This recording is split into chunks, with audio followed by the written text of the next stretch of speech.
Hello students, today हम लोग start करेंगे प्रोबेबिलिटी। लास्ट क्लास में हम लोगों ने परम्यूटेशंस और कॉम्बिनेशंस किया था, तो आज हम लोग पढ़ेंगे प्रोबेबिलिटी।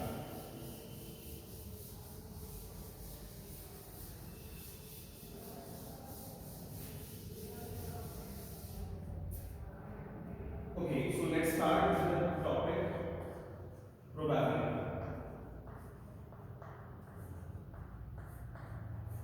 अच्छा, हिंदी में हम इसको बोलते हैं प्राइवेट।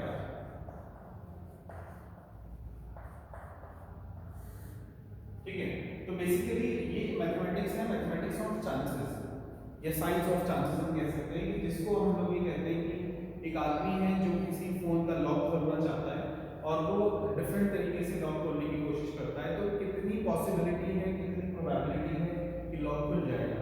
इसके अलावा ऐसे मान लीजिए कि बादल हो रहे हैं, कितनी प्रोबेबिलिटी है कि बारिश होगी। तो basically probability is nothing but the science of chances, right. तो इसमें सबसे पहला टॉपिक है रैंडम एक्सपेरिमेंट। रैंडम एक्सपेरिमेंट, तो रैंडम एक्सपेरिमेंट को हम ऐसे डिफाइन कर सकते हैं कि ऐसा कोई एक्सपेरिमेंट जिसके अंदर आउटकम्स एक से ज्यादा हो और हम पहले से ही प्रेडिक्ट ना कर पाए कि आंसर क्या है। मिसाल के तौर पे एक कॉइन है मेरे पास, उसको मैं उछालता हूँ, टॉस करता हूँ, तो दो पॉसिबिलिटी है, या तो हेड आएगा या तो टेल आएगा। तो ये एक्सपेरिमेंट कैसा है? रैंडम है, क्योंकि आपको नहीं पता कि एग्जैक्टली क्या है, बस आपको ये पता है कि आउटकम या तो हेड है या तो टेल है। तो that's why it is a random experiment. इसी तरह से अगर कोई डाई है, सपोज एक जो पासा है जिसे हम कहते हैं, पासे को जब आप रोल करते हैं तो भी आपके पास पॉसिबिलिटी है कि 1 आ सकता है, 2, 3, 4, 5 और 6। तो वो सारे आउटकम्स क्योंकि एक से ज्यादा हैं और आप पहले से प्रेडिक्ट नहीं कर पा रहे हैं कि एग्जैक्टली क्या आएगा, so that's why that is also a random experiment, right। तो मैं एक एग्जांपल इसमें लिख देता हूं, जैसे rolling a die, rolling a die और tossing a coin, tossing a coin etcetera. इस तरह के जो इवेंट्स हैं, इस तरह के जो एक्सपेरिमेंट्स हैं, these are random experiments. Now sample space, sample space, sample space हम डिफाइन करेंगे कि जब आप कोई रैंडम एक्सपेरिमेंट करेंगे तो क्या क्या पॉसिबिलिटी है, क्या क्या आ सकता है, क्या क्या आउटकम्स आ सकते हैं, उसको हम लोग बोलते हैं सैंपल स्पेस। तो basically this is the set containing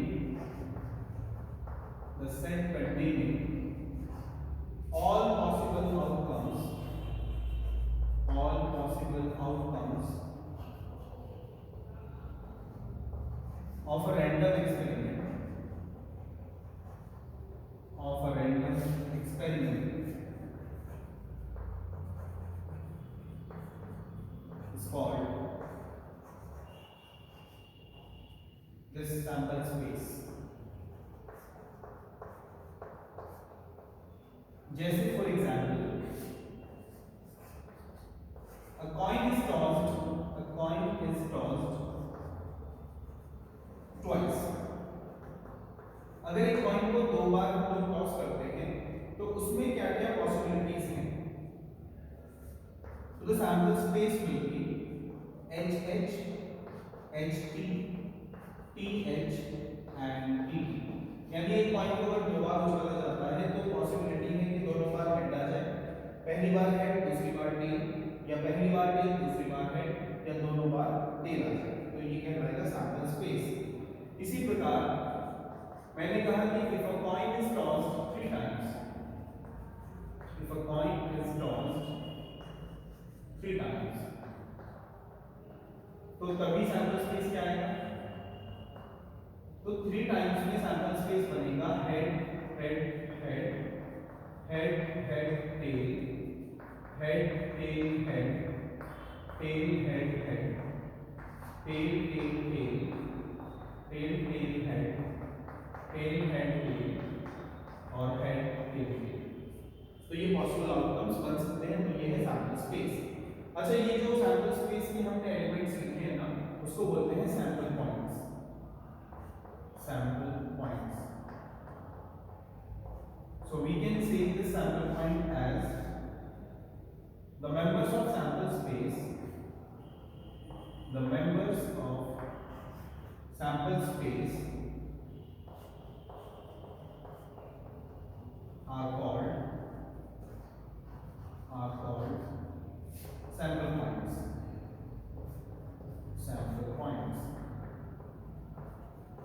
ठीक है।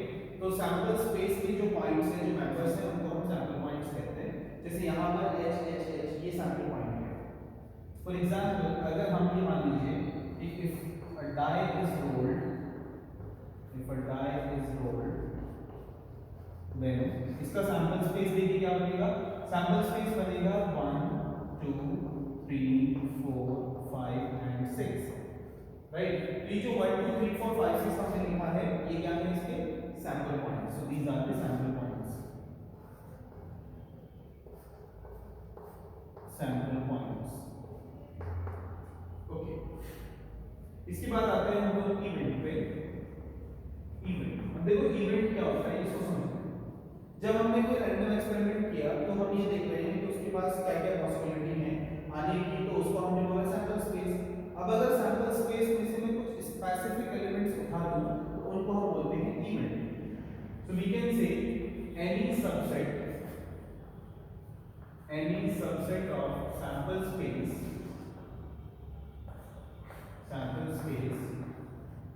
is called an event।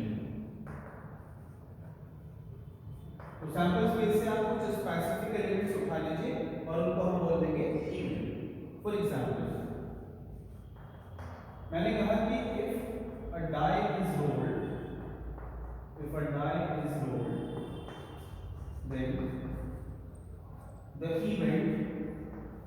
then the event of getting an even number के होने की क्या इवेंट है। तो बेसिकली हम लोग कहेंगे कि अगर एक डाई को रोल करा जाता है तो सैंपल स्पेस क्या बनता है 1 2 3 4 5 एंड 6, ठीक है। और इन सब में से आप देखेंगे इवन नंबर्स कौन से हैं। So the event of even numbers, तो बेसिकली ई को मैंने डिफाइन कर दिया 2 4 6। तो ये क्योंकि इसी में से लिया गया है, इसका सबसेट भी है, तो हम कह सकते हैं E is a subset of S. तो कोई भी इवेंट हमेशा सैंपल स्पेस का ही सबसेट होता है। ओके, अच्छा, इसके अलावा मान लीजिए आपसे कहा जाए कि a coin is tossed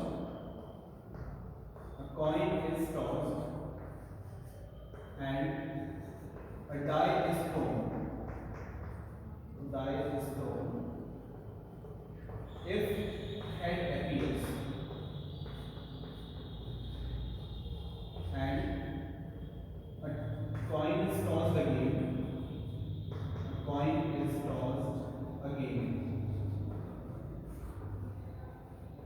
if P is obtained। तो अगर हेड आता है तो आपको एक डाई रोल करना है, अगर टेल आता है तो आपको एक कॉइन फिर से टॉस करना है। तो मैं क्या करूंगा, इसका सैंपल स्पेस बना देंगे। मान लीजिए कॉइन है, इसके दो पहलू हैं, हेड या टेल। अब हेड या टेल में अगर हेड आता है तो आपको क्या करना है, एक डाई को थ्रो करना है। That means 1 2 3 4 5 and 6। बट अगर टेल आता है तो आपको फिर से एक कॉइन को टॉस करना है। So that is head and tail. Now the sample space becomes h1 h2 h3 h4 h5 h6 and ph pp। तो ये आपके पॉसिबल आउटकम्स बन गए, ये आपका सैंपल स्पेस बन गया, राइट। तो ये तो कुछ परिभाषाएं थी, कुछ डेफिनेशंस थी कि रैंडम एक्सपेरिमेंट क्या है, सैंपल स्पेस क्या है, सैंपल पॉइंट्स क्या है, इवेंट क्या होती है। अब हम पढ़ेंगे इवेंट्स के टाइप्स।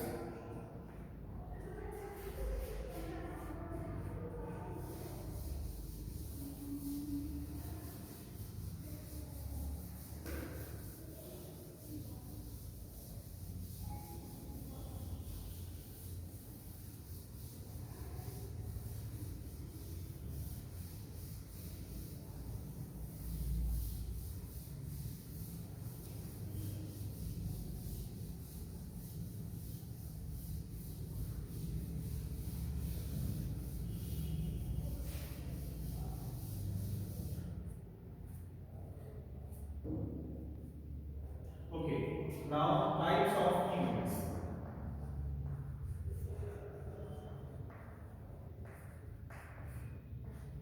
तो पहला जो टाइप है इवेंट का उसको हम बोलते हैं सिंपल इवेंट।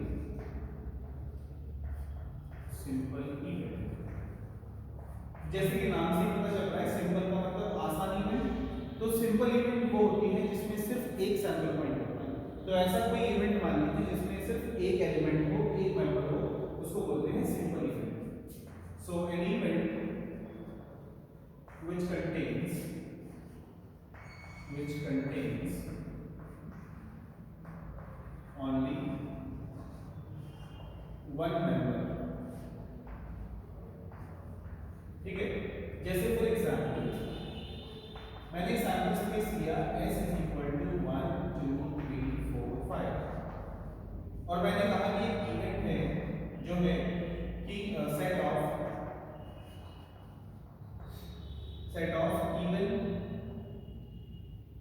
Even numbers. ठीक है, तो ये कैसी इवेंट होगी, ई क्या क्या है इसमें 2, 4। ठीक है, ये दो इवेंट आ गए। लेकिन अगर मैं इवन नंबर के साथ ये भी कह दूं कि ये प्राइम नंबर है, so that is even prime number, तो फिर यहाँ पे सिर्फ 2 आएगा, क्योंकि प्राइम नंबर जो होते हैं वो सिर्फ और सिर्फ खुद से ही डिवाइड होते हैं या कौन से डिवाइड होते हैं। यहाँ पर 2 ऐसा नंबर है जो इवन भी है और जो प्राइम भी है। तो ये कैसे इवेंट हो गया, सिंपल इवेंट। इसके बाद दूसरा आता है कंपाउंड इवेंट। कंपाउंड इवेंट हम डिफाइन करेंगे ऐसा इवेंट जिसमें मेंबर्स एक से ज्यादा हो। So an event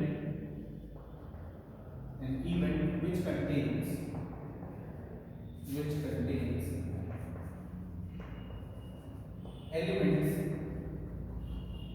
elements more than one, जिसमें एक से ज्यादा मेंबर्स होंगे उसको हम बोलेंगे कंपाउंड इवेंट। फॉर एग्जांपल मान लीजिए मैंने कहा सैंपल स्पेस है हेड टेल टेल और मैंने डिफाइन कर दिया एक इवेंट, और इवेंट को मैंने कर दिया गेटिंग एटलीस्ट वन टेल। ठीक है, कम से कम एक टेल है, तो कम से कम एक टेल कहां पर है, यहां पर है, यहां पर है, यहां पर है। So T. अब आप देख रहे हैं कि इसके अंदर 3 एलिमेंट्स हैं जो कि एक से ज्यादा है ऑब्वियसली, तो हम कह सकते हैं ये इवेंट कैसा है, कंपाउंड है। तीसरा म्यूचुअली एक्सक्लूसिव इवेंट्स।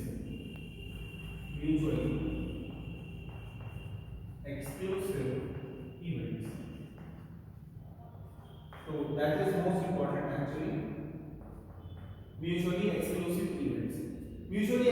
इवेंट्स वो होती हैं जिसमें एक इवेंट और दूसरी इवेंट में कोई चीज कॉमन नहीं होती। जैसे फॉर एग्जांपल मैं कहूं आपसे कि एक डाई को थ्रो किया और 2 इवेंट्स बनाई, एक बनाई इवेंट्स ऑफ इवन नंबर और एक बनाया इवेंट ऑफ ऑड नंबर्स। अब क्योंकि दोनों में कोई चीज कॉमन नहीं है, so that's why they are called mutually exclusive events. So two or more events are mutually exclusive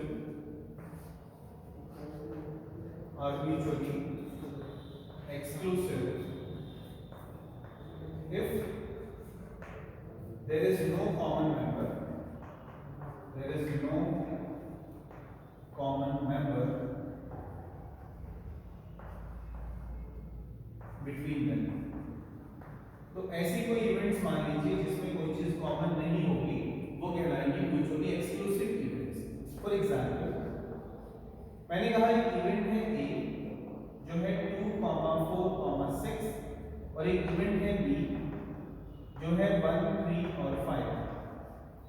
अगर हम देखें तो इनमें कोई चीज कॉमन नहीं है, तो दैट मींस ये कैसी इवेंट्स हैं, म्यूचुअली एक्सक्लूसिव है। तो मैथमेटिकली अगर हम इसको लिखें तो A intersection B is nothing which is 5, that is the empty set. तो ये कहलाएंगे म्यूचुअली एक्सक्लूसिव इवेंट्स। तो म्यूचुअली एक्सक्लूसिव होने के लिए दोनों इवेंट कैसी होनी चाहिए, उनमें कोई चीज कॉमन ना हो, और इनको बोलते हैं disjoint sets. disjoint sets. Okay, इसके बाद आते हैं exhaustive events.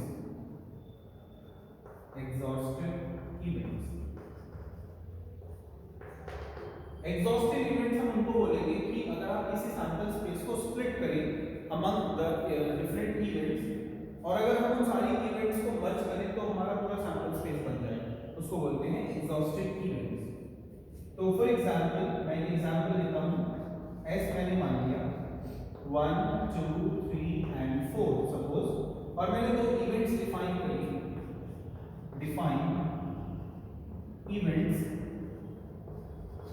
E1 equals to 2, 4 and E2 equals to 1, 2, 3 suppose. तो ये दोनों इवेंट्स को अगर आप मर्ज करेंगे ना, यानी E1 union E2 equals to S बन जाएगा। आप देख सकते हैं इनको अगर आप ज्वाइन करें दोनों को तो कितना बनेगा 1 2 3 and 4 and which is nothing but S। तो बेसिकली हम ये कह सकते हैं कि E1, E2, E3 so on Tn are said to be exhaustive events, said to be exhaustive events if E1 union E2 union E3 union so on Tn is equal to S। यानी हम कह सकते हैं union from I equals 1 to n EI equals to S, right. तो इसके बाद एक चीज और है कि अगर इवेंट एग्जॉस्टिव के साथ साथ आपको एक्सक्लूसिव भी बनानी है तो क्या होगा, तो further if E1 union E2 union so on union En equals to S, that is I from 1 to n EI equals to S and EI intersection EJ equals to 5 for I not equal to J, then the events are said to be mutually exclusive and exhaustive events, right. तो यहाँ भी condition है कि अगर दो events को exhaustive होना है तो उनको मर्ज करके पूरा सेट बन जाना चाहिए सैंपल स्पेस का, और अगर उनमें कुछ कॉमन भी नहीं है तो इसका मतलब वो एक्सक्लूसिव भी है। तो अगर कोई दो इवेंट्स या और भी ज्यादा इवेंट्स ऐसी हैं जिसको मर्ज करने पे पूरा सैंपल स्पेस बन जाए वो कहलाती है एग्जॉस्टिव, और जिनके अंदर कुछ कॉमन नहीं होता वो कहलाती है म्यूचुअली एक्सक्लूसिव। लेकिन अगर कोई इवेंट्स ऐसी हैं जहां पर दोनों चीजें मौजूद हैं, यानी उनको मर्ज करने से सैंपल स्पेस भी बनता है और उनमें कुछ कॉमन नहीं होता, तो they are called exclusive exhaustive events, right. For example मैंने कहा कि die is throne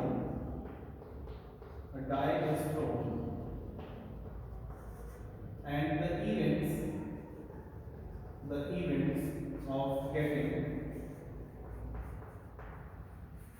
the events of getting even numbers and odd numbers। तो एक इवेंट है जिसमें हम ऑड नंबर्स को लेंगे और एक इवेंट है जिसमें आप इवन नंबर्स को लेंगे। हमें चेक करना है कि ये दोनों इवेंट्स कैसी हैं, क्या ये एक्सक्लूसिव हैं, क्या ये एग्जॉस्टिव हैं और क्या ये दोनों हैं। तो पहले तो आपने देखा कि डाई को जब थ्रो किया तो सैंपल स्पेस क्या बना 1 2 3 4 5 एंड 6। अब इसमें एक इवेंट है इवन नंबर्स की, तो उसको मैंने E1 नाम दिया व्हिच इज 2, 4, 6। दूसरी इवेंट है ऑड नंबर्स की, तो E2 इक्वल्स टू 1, 3, 5। अब आप देख सकते हैं इन दोनों इवेंट्स में कोई चीज कॉमन नहीं है, दैट मींस ये दोनों इवेंट्स कैसी हैं, डिसजॉइंट सेट्स हैं जो कि म्यूचुअली एक्सक्लूसिव हैं। और अगर मैं इनको मर्ज कर दूं, यूनियन कर दूं, तो क्या ये दोनों इवेंट्स S बनाएंगी? Yes, they will form S so that means they are mutually exhaustive as well. So E1 intersection E2 is phi here, and E1 union E2 equals to S here, so that means E1 and E2 are mutually exclusive and exhaustive. Exclusive and exhaustive. Right, तो ये तो कुछ types हैं हमारे पास events के। पहले हमने पढ़ लिया कौन सा सिंपल इवेंट, कि वहां पर ऐसी इवेंट हो जिनके अंदर कोई चीज कॉमन, सॉरी जिनमें सिर्फ एक ही मेंबर है, तो उसको बोलते हैं सिंपल इवेंट। कंपाउंड इवेंट किसे बोलते थे, जिसमें मेंबर्स एक से ज्यादा हो, उसको हम कंपाउंड इवेंट बोलते हैं। म्यूचुअली एक्सक्लूसिव इवेंट्स वो होती हैं जिसमें कोई चीज कॉमन नहीं होती, यानी दो सेट्स अगर डिसजॉइंट हैं तो हम कह सकते हैं कि वो दोनों म्यूचुअली एक्सक्लूसिव इवेंट्स हैं। इसके अलावा एग्जॉस्टिव इवेंट्स वो होती हैं जिसमें कोई चीज मिलाने, मतलब दोनों को मर्ज करने पे या तीनों को मर्ज करने पे पूरा सेट बन जाए। तो एग्जॉस्टिव इवेंट्स में यहाँ पे ये जरूरी नहीं है कि दोनों में कॉमन है या नहीं है, दैट डजंट मैटर, बट हाँ ये शर्त है कि उनको मर्ज करने पे पूरा सेट बन जाना चाहिए, सैंपल्स एस बन जाना चाहिए सैंपल स्पेस।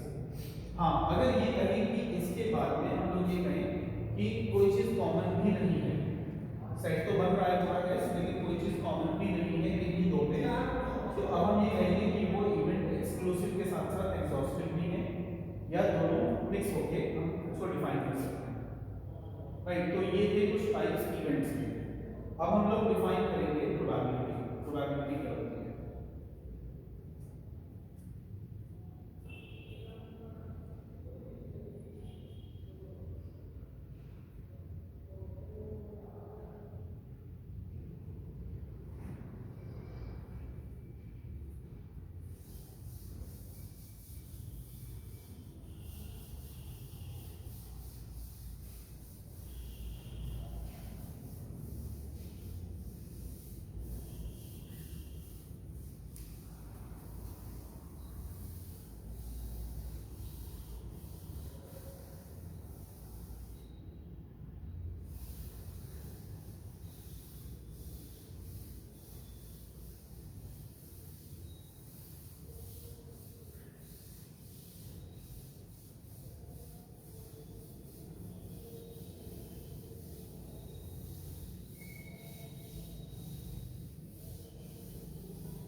चलिए, now will be defining probability.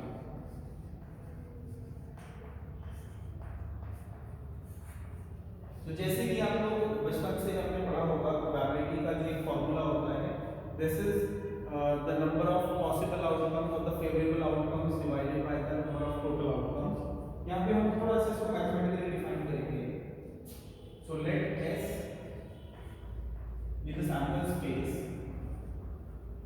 let S be the sample space of a random experiment,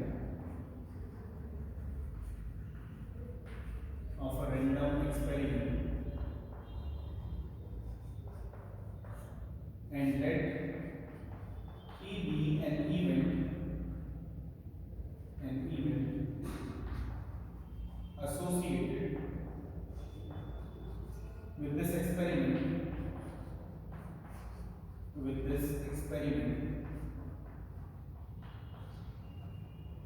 then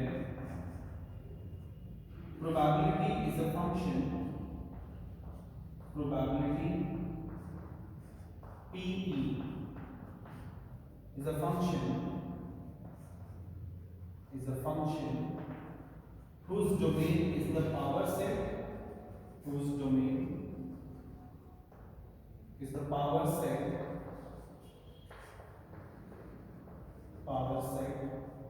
of S, and its range is, or its codomain, or I should say its range is the closed interval 0 to 1। तो probability किसी event का एक function है जो value वहां से लेता है पावर सेट ऑफ एस से, यानी कि सैंपल स्पेस के पावर सेट से वैल्यू लेता है, और इसका रेंज क्या आता है 0 से 1, यानी प्रोबेबिलिटी हमेशा 0 से 1 के बीच में ही हो सकती है, जिसको हम अगर परसेंटेज में करें तो 0 से 100% के बीच में ही हो सकती है, क्योंकि प्रोबेबिलिटी एक आशंका है किसी इवेंट के होने की, कोई इवेंट होने के चांसेस कितने हैं वो है probability.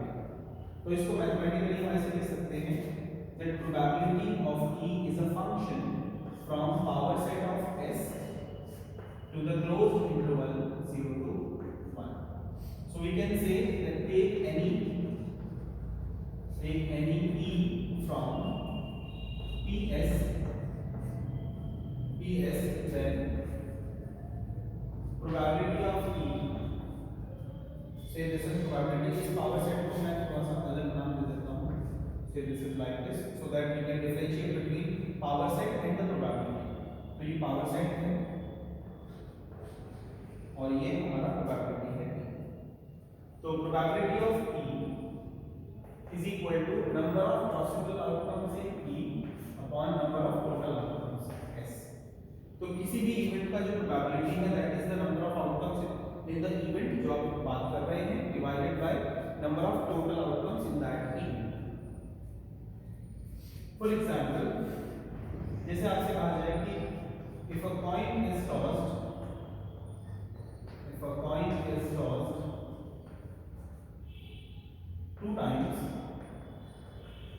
two times, then find the probability of getting both heads। ठीक है, तो पहले हम एक काम करते हैं, हम वो इसका आउटकम क्या क्या आ सकते हैं पहले उनको हम यहाँ पे फॉर्म करेंगे।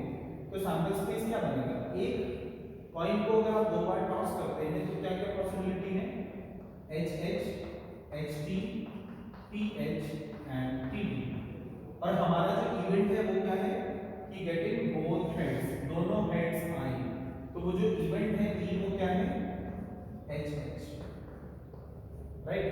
तो अब आप देखेंगे यहाँ पर हमारी इवेंट में कितने मेंबर्स हैं, एक मेंबर है, और हमारे सैंपल स्पेस में कितने मेंबर्स हैं, 4 मेंबर्स हैं। तो basically the probability of E this is equal to number of outcomes in E upon number of outcomes in S। तो E में कितने आउटकम्स हैं 1 डिवाइडेड बाय S में कितने आउटकम्स हैं 4, सो that's why it's probability is 1/4। अच्छा, अब इसमें कुछ नोट करने वाली बातें हैं। तो पहले मान लीजिए जैसे कोई इवेंट है E, तो इसको मैंने लिख दिया omega 1, omega 2, omega 3, omega n, ये सपोज आपका इवेंट E है, और इसका जो प्रोबेबिलिटी है PE, उसको हम ये कह सकते हैं कि it is always lying between 0 to 1। So PE is always lying between 0 to 1। इसका मतलब ये हुआ कि PE जो होगा वो अगर 0 है तो इसका मतलब है कि वो एक इम्पॉसिबल इवेंट है, इम्पॉसिबल इवेंट, यानी जो इवेंट कभी हो नहीं सकती उसकी आशंका, उसकी प्रोबेबिलिटी कितनी है 0। और अगर PE इक्वल्स टू 1 इसका मतलब है दैट इज सर्टेन इवेंट, कि उसके होने के चांसेस 100% हैं, सर्टेन इवेंट। दूसरी बात, प्रोबेबिलिटी ऑफ किसी भी इवेंट का इट इज लेसर देन 0 नहीं होगा, it is not lesser than 0, ये कभी भी नेगेटिव नहीं होना चाहिए। This means that probability of an event is never negative, ये कभी नेगेटिव नहीं होगा। ओके, तीसरा, किसी इवेंट के होने की प्रोबेबिलिटी या उस इवेंट के ना होने की प्रोबेबिलिटी, ई बार का मतलब है उसके ना होने की प्रोबेबिलिटी, इन दोनों का सम हमेशा 1 होता है, और इस इवेंट को हम बोलते हैं complementary event, complementary event. Okay, इसके बाद किसी भी सैंपल स्पेस में अगर मान लीजिए ऐसा कोई सैंपल स्पेस था जिसमें हमने लिया था suppose omega 1 omega 2 so on omega n, और मैंने कुछ इवेंट्स बना लिए, मान लीजिए इवेंट T1 है जो है सपोज मैं कह रहा हूँ ओमेगा 1, एक इवेंट है T2 जो है सपोज ओमेगा 2, इस तरीके से लास्ट में En है सपोज ओमेगा n। तो ये मैंने n इवेंट्स डिफाइन कर ली, तो इन सारी इवेंट्स की प्रोबेबिलिटीज का सम हमेशा 1 होना चाहिए। So that means that probability of T1 plus probability of T2 plus so on probability of Tn, this is nothing but 1। अच्छा, अगर हम प्रोबेबिलिटी ऑफ S निकालें PS, so it is always 1, यानी किसी भी सैंपल स्पेस के होने की प्रोबेबिलिटी, तो जाहिर है आप सैंपल स्पेस की बात कर रहे हैं और उसी की प्रोबेबिलिटी निकाल रहे हैं तो 1 आएगा। जैसे मिसाल के तौर पर ऐसे मान लीजिए कि एक कॉइन को टॉस किया एक बार और हमसे कहा कि क्या प्रोबेबिलिटी है कि हेड आएगा या टेल आएगा, तो हेड आएगा या टेल आएगा तो दो ही पॉसिबल आउटकम्स होते हैं और वही सैंपल स्पेस में भी है, तो इसका प्रोबेबिलिटी क्या आ जाएगा 1 आ जाएगा।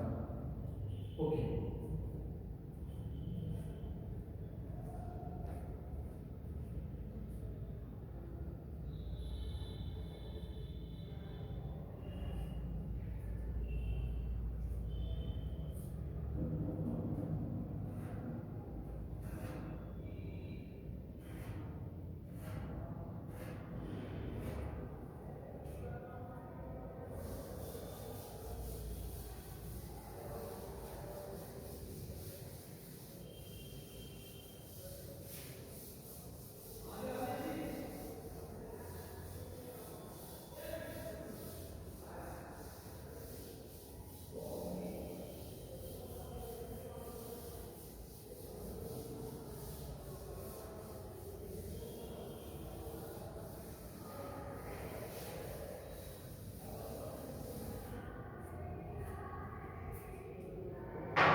इसके बाद बात करते हैं equally likely events. Equally likely events, तो इसको हम ऐसे डिफाइन कर सकते हैं कि ऐसी इवेंट्स जिनके होने की प्रोबेबिलिटी सेम हो उसको बोलते हैं equally likely events. So let E1 E2 Tn be n events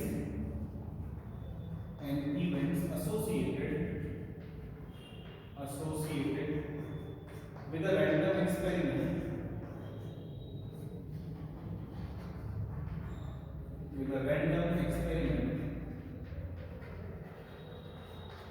then these events are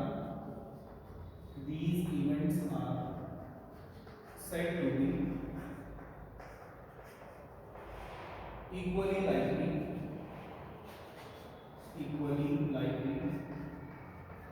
if their probabilities are same, Pe1 equals to Pe2 equals to Pe3 equals to so on Pen। तो ये सारी events क्या होंगी equally likely कहलाएंगी अगर इन सब की probability same हो जाए। जैसे फॉर एग्जांपल लेट Pe1 या मैं कहूँ Pe1 plus Pe2 plus so on Pen, ये कितना होगा दिस इज 1, क्योंकि हम जानते हैं सारी इवेंट्स का प्रोबेबिलिटीज का सम हमेशा 1 होता है। तो Pe1 Pe2 इन सब की वैल्यू सेम है, इसको मैं कहता हूँ suppose lambda, so this is lambda plus so on lambda equals to 1, तो लैम्डा को आप n टाइम्स ऐड कर दो so it will be n lambda equals to 1 और lambda equals to 1 by n, यानी इन सारी इवेंट्स की प्रोबेबिलिटीज क्या है 1 by n। So probability of E1 equals to probability of E2 equals to so on probability of Tn, this is equal to 1 by n, right. तो basically कुछ बातें हमारे सामने आ गई कि किसी भी इवेंट की प्रोबेबिलिटी 0 से 1 के बीच में होती है, किसी भी इवेंट की प्रोबेबिलिटी 1 से ज़्यादा नहीं हो सकती, किसी भी इवेंट की प्रोबेबिलिटी 0 से कम नहीं हो सकती। और सारी इवेंट्स की प्रोबेबिलिटीज का सम 1 से एक्सीड नहीं करना चाहिए, 1 से ज़्यादा नहीं होना चाहिए। तो ये कुछ बातें हैं। जैसे अब फॉर एग्जाम्पल मान लीजिए आपसे कहा जाए कि यहाँ पे कुछ इवेंट्स लिखी हैं, सपोज P1 प्रोबेबिलिटीज हैं P1 P2 P3 P4 ऐसे कुछ लिखा है, राइट। तो यहाँ पे इवेंट है सपोज, या मैं कहूँ कि इसकी प्रोबेबिलिटी है सपोज किसी चीज़ की 0.2 और किसी इवेंट की प्रोबेबिलिटी है सपोज 0.3 है, किसी की 0.4 है, इसकी 0.6 है। इसके अलावा कोई इवेंट है P2, उसकी प्रोबेबिलिटी -0.7, 0.3, 0.7 और 0.7। इसके अलावा कोई तीसरा इवेंट है E3 which is 1/7, 2/7, 3/7 and 4/7। तो क्या ये सारी इवेंट्स की प्रोबेबिलिटी सही है? तो आप इनमें पहले चेक कीजिए कि क्या सारी इवेंट्स की जो प्रोबेबिलिटीज हैं वो 0 से 1 के बीच में है। हाँ, 0 से 1, 0 से 1, 0 से 1, 0 से 1, ठीक है।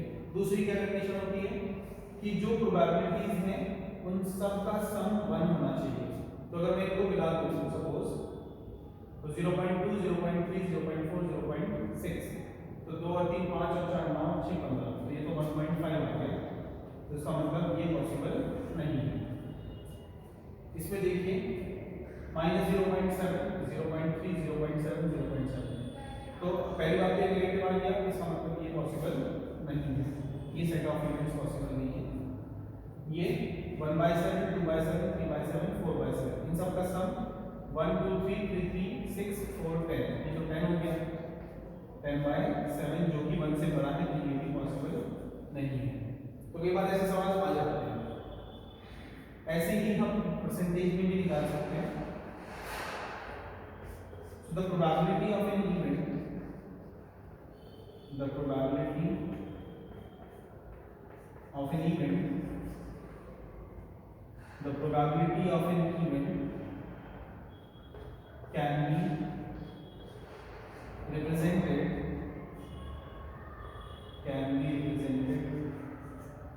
in terms of percentage, in terms of percentage। हम कह सकते हैं किसी भी इवेंट का जो प्रोबेबिलिटी है वो 0% से कहाँ तक होता है 100%। 100 से ज़्यादा नहीं हो सकता, 0 से कम नहीं हो सकता। तो ये प्रोबेबिलिटी का एक बेसिक कॉन्सेप्ट है। ओके, अच्छा मान लीजिए कि ऐसा कुछ क्वेश्चन देते हैं कि कोई थैला है और इसके अंदर कुछ बॉल्स हैं, 2 रेड बॉल्स हैं और 3 वाइट बॉल्स हैं। 2 रेड बॉल्स हैं और 3 वाइट बॉल्स हैं, और इसने कहा कि 1 ball is drawn in random, 1 ball is drawn at random, और आपसे पूछा कि फाइंड प्रोबेबिलिटी